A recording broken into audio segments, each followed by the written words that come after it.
د ولسمشر غني لخوا پاکستان او طالبانو ته د افغان ځانګړو ځواکونو په اړه د خطر زنګ.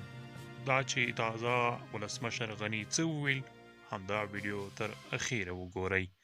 د پښتون وایس ډیرو قدرمنو لیدونکو السلام علیکم ورحمت الله وبرکاتو. وخت مو بخیر، ستړي مشئ.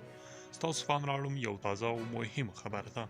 د افغان وسلوال پوځ اعلی‌سر قماندان ویلي چې د افغان ځانګړو ځواکونو صفري قطعاتو ته تازه جلب او جذب روان دی چې دا ډلې به لا پیاوړي کړي. ولسمشر محمد اشرف غني چې تېره ورځ د کابینې په غونډه کې د وروستیو سیاسي بدلونونو د امنیتي او دفاعي ځواکونو د تجهیز، د وسلوال پوځ او په ځانګړي ډول د ځانګړو قطعاتو، کمانډویانو او صفر لرونکو قطعاتو د جلب او جذب په اړه خبرې کولې.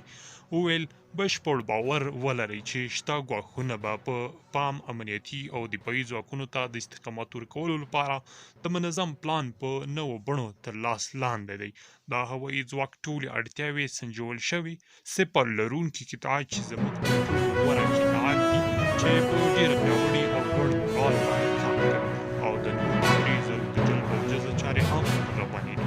همداشان ولسمشر زیاته کړې چې دا قطعات متحرک دي چې ورته هوایي ځمکني تجهیزات او امکانات برابر شوي چې قاطع عملیات کوي او بیرته خپلو مرکزونو ته راګرځي.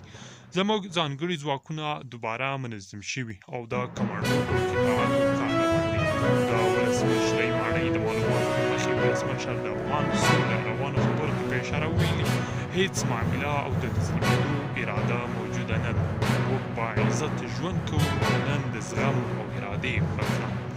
هغه زیاته کړې که طالبان فکر کوي چې له موږ تسلیمي اخلي، په 100 کلونو کې به هم دا ارمان د دوی پوره نشي. د وینې بهېدل او ویجاړۍ مسؤلیت به طالبانو په